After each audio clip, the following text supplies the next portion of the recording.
You don't want to just be walking off stage dick out because, you know, you're soft, you're so concentrating on your show, you're not turned on necessarily. So what value does walking off stage with a soft dick have? No value. The girls are just like, you know, like, unless you've got a fucking huge hard dick like that, there's no value in it. You're better off being more of the tease. In cities and towns across Australia, people are sharing their living spaces with housemates. There are many different ways of making sharing work, and in this episode, we went out and found two of the more unique, interesting, and controversial ones. First up, there's the stripper house. You can love more than one friend, you can love more than one family member. Why can't you love more than one person sexually? And for a different kind of openness, there's the Anarchist House. It does sound very hippie. It's also much more than that, but yeah, I don't hate that word. But could you live in these houses?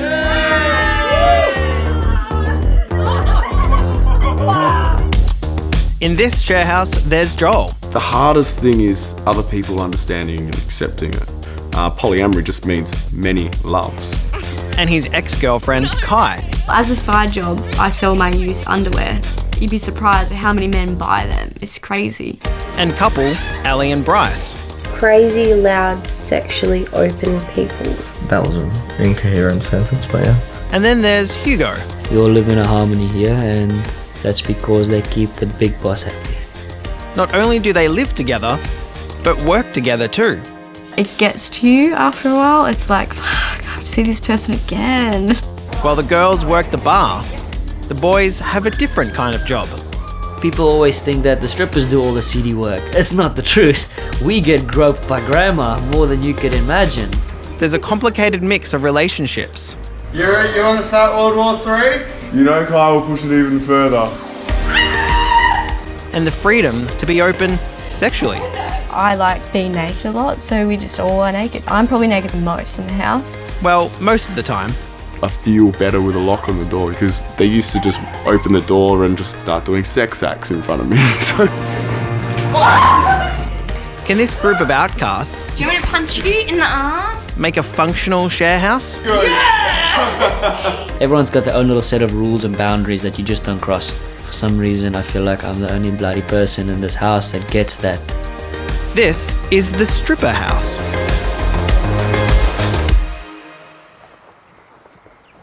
That is a lot worse than what I thought. That's everything. It's been a few months since I got you good. Give me a second. Dude, it's all over the roof. Having financial stuff and cleanliness, all that kind of thing, puts a strain on a friendship, but I think we're all really like a family, and I think that living with anyone else, I'd hate it. Because I wouldn't be as free and open to do anything that I want, you know. No one's gonna let me have an orgy in the house, probably, you know, because it's like, what the fuck? But look at it, it's all over there. I did not mean to get it in the wall. It's on the roof. Holy shit. When people grow up, they're not so much in touch with themselves, who we really are, and we are free to be who we choose, and we choose to stay young at heart, which means the pranks are very much encouraged in this house as long as we don't damage the house. Alright, we are recording. What are you doing here? In this household, I have no clue. Hey Joel, you daddy slut. Where'd you just come from?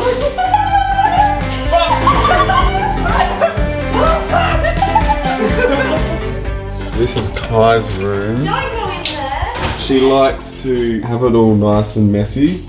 With 5 people living in a house, we have about 45 relationships.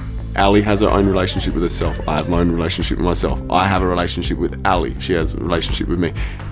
If you do the math, there's about 45 relationships involved.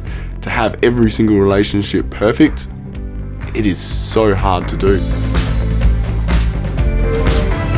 That just make more and more mess. That's why Ali and I do all the cleaning, because the boys just fucking wreck everything.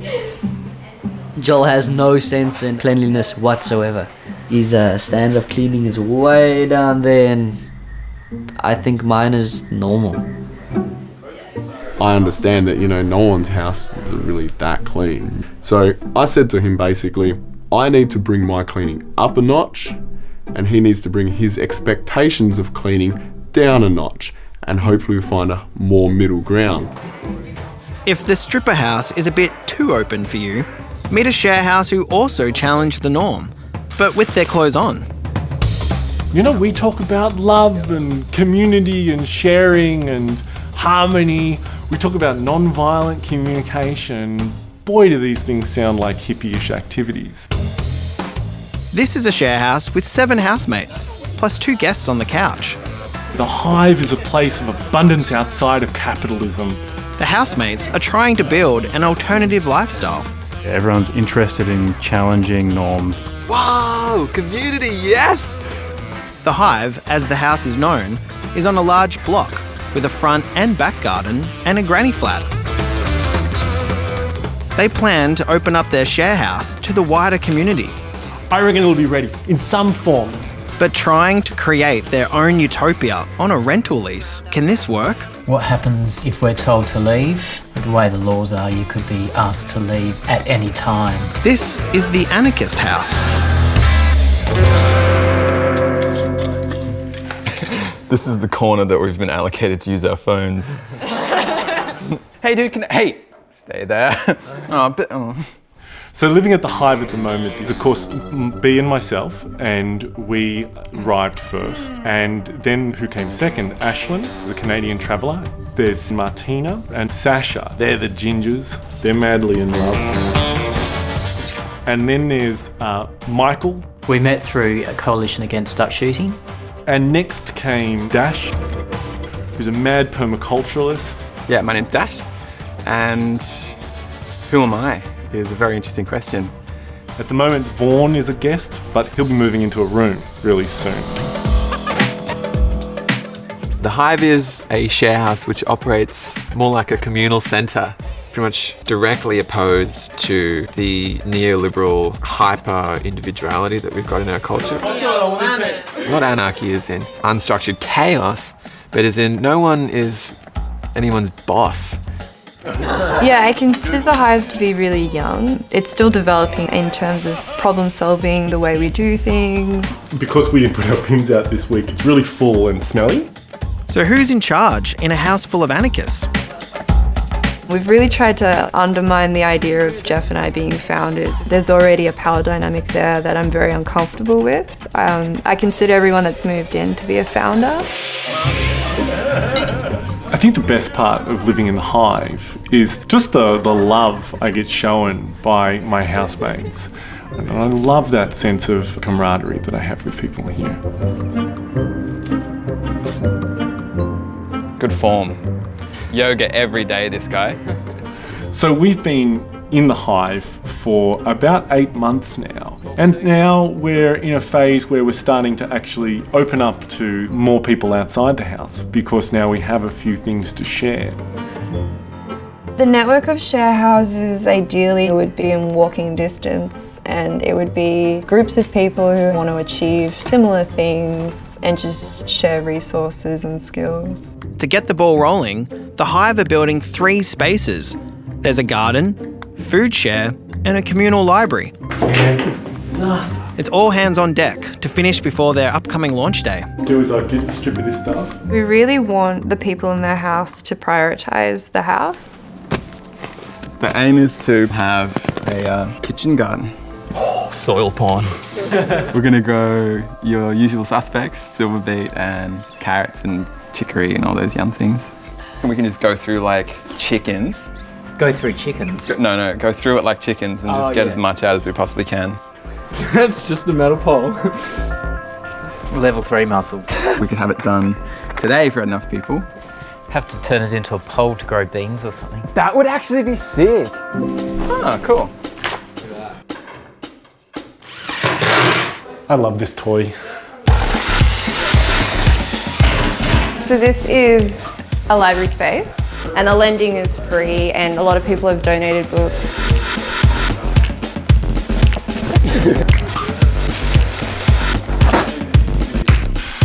Sometimes coming into the house, there's a lot going on and it's just so chaotic. There are times that I felt overwhelmed.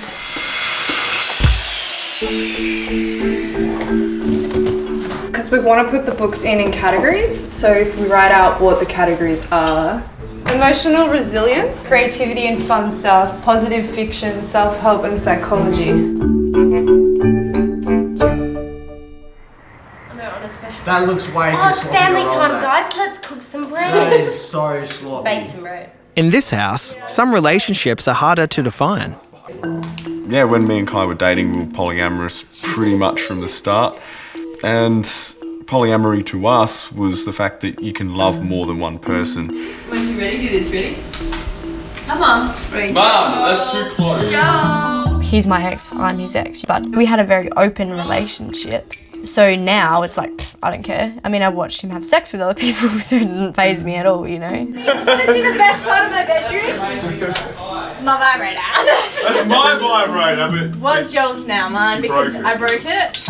Well, it's just the matter that you can love more than one person. I mean, you can love more than one friend, you can love more than one family member. Why can't you love more than one person sexually? This is my collection of sex toys, and I have them because I really like sex and they make sex better. I don't know, I'm a very open person and I try not to be very judgmental, and I think that sex is really important, and I think that it's really important in life to be able to be who you are. And we've got another like spanking tool. It's just got freak on it, so if you hit it hard enough you actually get the imprint of freak on your bum. We go to kink parties, had a lot of threesomes, orgies, yeah. All of it. All of it. Do you want to do the group routine to start off with? Oh, what? Or my one? I think let's start off with yours. Okay. And then, if Kai wants, she could be lap dance dummy. People assume that 3 strippers living in a house, they're all female. I think it's because it's a female-dominated industry. Joel is rehearsing his new leading role. He's got a week before he goes on stage. Bryce and Hugo started working at the club, and they were like, hey Joel, if you start hitting the gym, you could start working here. So I started hitting the gym pretty much, and like 6 months later, then I got the opportunity to do it.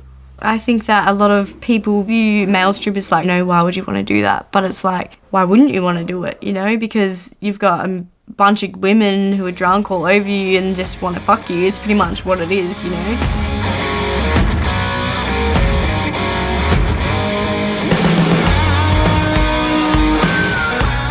The first time I came out of the change rooms dressed up, approached my first 3 girls, they just laughed. And I was just like, shit. Oh, baby!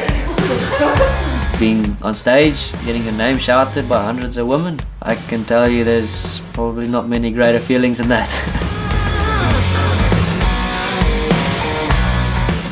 Ali and I just give them shit a lot because they're, you know, they fake tan, shave their legs, and they're really girly, so we just hang shit on them all the time. Hi, I'm Joel. I like to fake tan my asshole. Bloody hell, Ali. It's the best ass you've ever seen. What are you fake tanning for, Joel? Saturday night, What's Saturday night?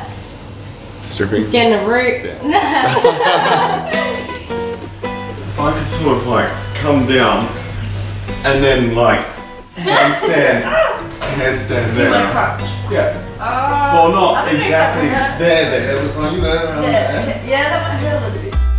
I'm still finishing the final touches on the construction worker routine. It's a little intimidating, not knowing what to do, but pretty much just be yourself and they will love it. Oh, Jesus Christ, no. Come here, seriously. What about if I try just the hand thing? Okay. You'd think them being strippers that they would be like the most confident people you've ever met in your life, but they're not. You know, everyone's got insecurities, but they're very body confident, you know, and that's really important. And I think that it's actually helped me and Ali in ourselves be more confident in our bodies, you know.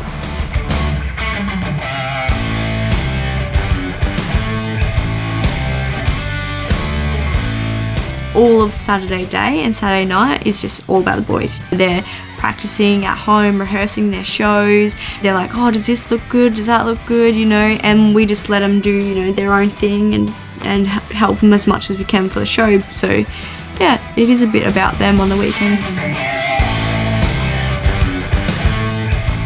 One of the worst things about the male stripping industry is that a lot of guys are in it for money, and then there's a select few that are actually born to entertain. The time for rehearsals is over, as tonight's the night for Joel to take the lead. Hey, so a little bit nervous about my new show tonight. Hey, you haven't seen it yet. But we'll see how it goes. I've been rehearsing the best I can, and all we can really hope is that the girls love it. Alright, let's get this started with a bang. How many girls in the room want to see naked men right here?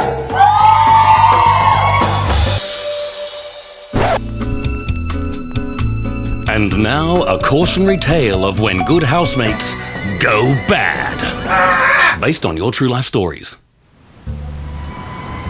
Let me tell you a little story about a guy I knew years ago, named Eddie. Eddie lived in a share house. There were two things that Eddie loved more than anything. The first was smoking. Eddie loved smoking so much that he would often get up in the middle of the night to have a cheeky cigarette, waking up the entire house in the process. The other thing that Eddie truly loved was phone sex. He just couldn't get enough of it. Now, this was years before mobile phones.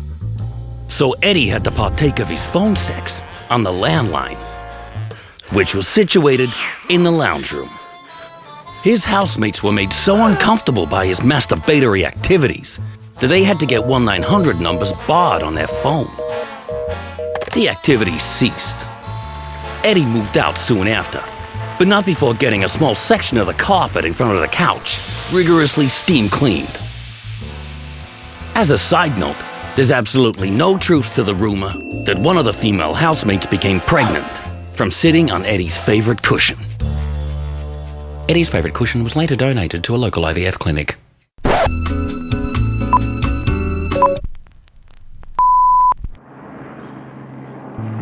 So you have to cook dinner once a week for 7 people. The family meeting is absolutely essential to the operation of the hive. You just write down agreements. Oh, only agreement. We meet once a week and we all expected to be there. That is one of the pretty firm expectations of the house. To come in that space using non-violent communication, so there's a respect for other people. We always start with a check-in, which is when we tell each other about how we're feeling. Everyone gets a chance of being vulnerable, and we all kind of start buzzing off it together, you know, and realize that we all love each other and that we're all like together. Maybe we could talk about putting an upper limit on how long this meeting's going to go for. We should talk about rent as well, probably. Up to 50 I was fine, but I am like sleeping on a futon in the living room, so like I'd like to not get above like 50 for if you don't. But then that being said, if you weren't here, where would you be staying and how much would it cost? I'd be staying at a hostel for probably about 28 a night. So that would be more than 50 a week. Because it's 50 I guess for that's the true, week. yeah. We have an amount of rent we got to pay, and it's all of our problem, right? When conflict does come up, we don't resort to combative means. What do people feel would best represent our ideal of how we want to get around this imposed kind of capitalist nonsense? It's just split evenly. That sounds good to me. Yeah. You happy with that? Yeah. Excellent. In this share house, equality is key, but it's a bit trickier for full-time students, Sasha and Martina. Their passion is actually the academics, and our passion is actually arts. It was just sort of an agreement that was made at the beginning that people would prioritise the place. There was a feeling that that we weren't seeing as much from Sasha and Martina as we thought we would. Is it fair that they are expected to uphold the same degree of commitment and action in terms of projects? Jeez, I Look, don't guys, know. it's not going to be our top priority. Yeah, it's simply like it can't be. It was just a conversation that was had, but what came out of that was ability to practice some conflict resolution and really understanding where each other were coming from. You know, I was like, you know, I'm ready to bail on this because I'm not interested in starting this project and starting that project. But yeah, there's definitely ways around it. So don't worry about that. Yeah.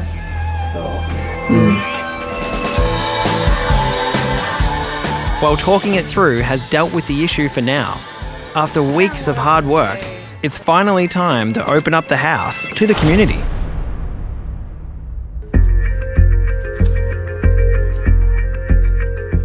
I'm really nervous people won't rock up to tell you the truth, but you know, I have been running around the house like whispering to my other housemates, do you think they'll turn up?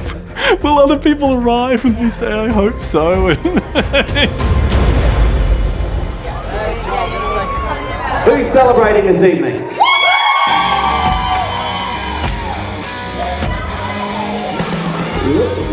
In this house, the best part would be that everyone is just crazy. Like, everyone is just very open-minded, you know, no one's really judgmental. And the worst part would just be just having so much time together, because we all eat together, we all live together, we all work together, socialise together, everything we do together. You know, and because we're all very big personalities, so that is a challenge, yeah. Mint, go on. Thank you. Here you go. What? I'm holding this for your breath. There's a lot of compromising to do with each other's faults and each other's personalities, but getting along with someone that is different is actually a lot easier than getting along with someone that's just like you, because there's no bigger asshole than me, and if there was someone in this house that was like me, it'd be a bloodbath. Flashlights. Hammer. Go on, Jack. I'll wait for the music, yeah. That's not the right music, man.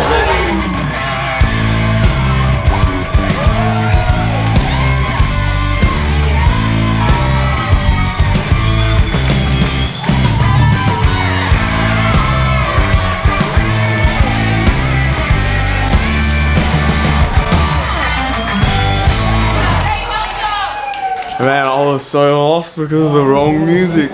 But, you know, if you want to be stripping, sometimes you just gotta fucking wing it.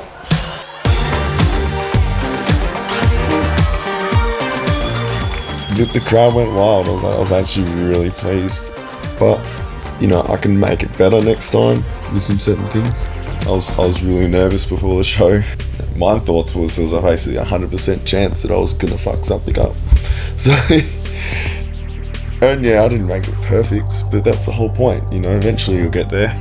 Anything to say, Kai? I want to go to sleep.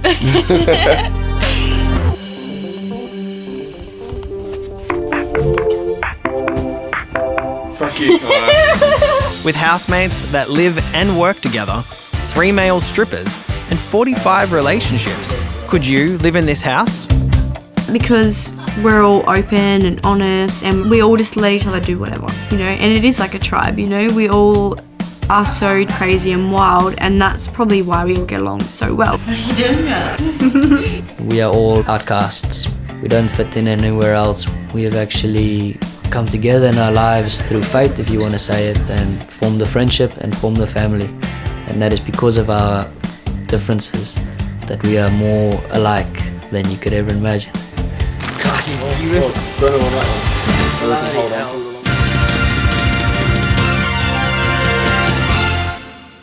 Sometimes share houses fall apart, usually because of people called Jason. Today, we're joining people who live with similar assholes to get some tips on moving out.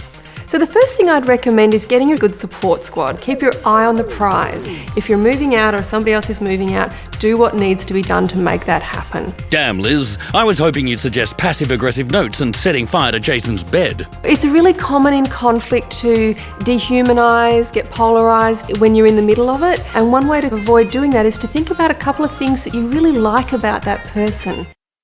Nope, can't think of anything. But what about legal considerations?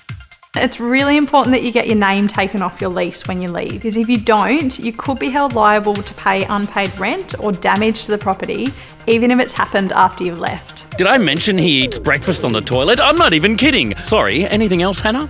Well, no tenancy law specifically requires that your carpets need to be professionally cleaned at the end of your lease. But be careful, a lot of agents or landlords will include this as a special condition. These are often not enforceable terms, so you should check it with your local tenancy advice service.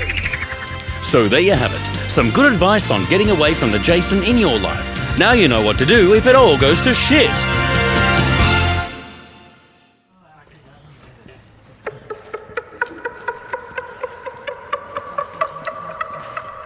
As people finally start trickling in for the launch, the challenge of building community becomes a reality. Community is individuals coming together and engaging with one another in ways that transcends just me and you, and it becomes this we thing.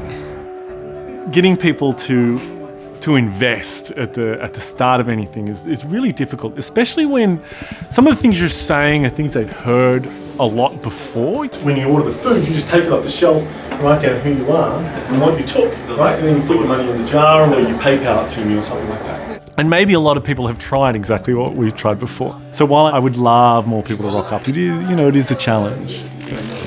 I'm doing good. So this is going to be the first recording of renting a book out of this space. Thank you so much. That was just to get it off the ground and like give the slugs and snails like some sort of. I think a huge problem with society is just the vast separation in everyone. Everyone has to get their own stuff, so we're consuming so much more, so everyone has the universe. And the shelving? Yeah, we built the whole thing.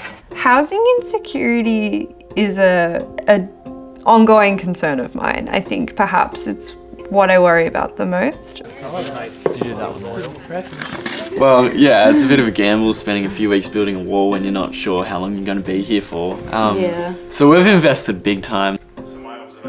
It's this endless cycle of renting and house sharing, which is very inefficient, because think of all the times we've had to pack up and move in share house situations and how much energy that takes. Do you know how you get black olives from What happens if we're told to leave? I will drink very heavily. I will bawl my eyes out. It's a bit slimy. It's a bit slimy.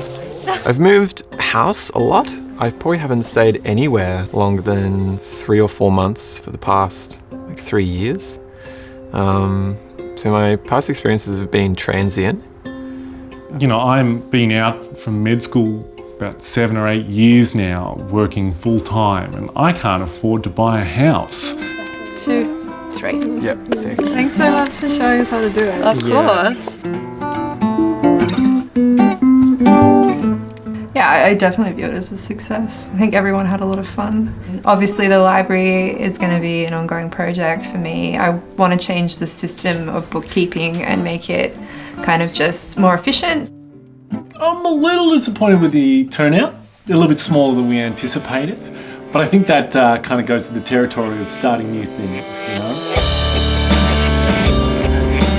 With a group of anarchists trying to create a communal open space within their share house and make it work as housemates, could you live in this house?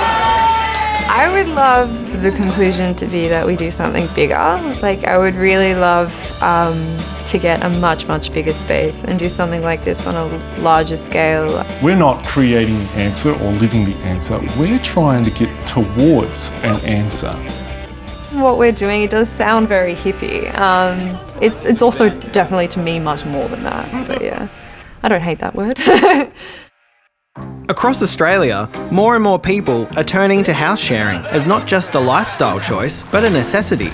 Our housemates have found their own ways to make it work. I'm making Jolson juice, and I found a really nice ingredient called Actilax.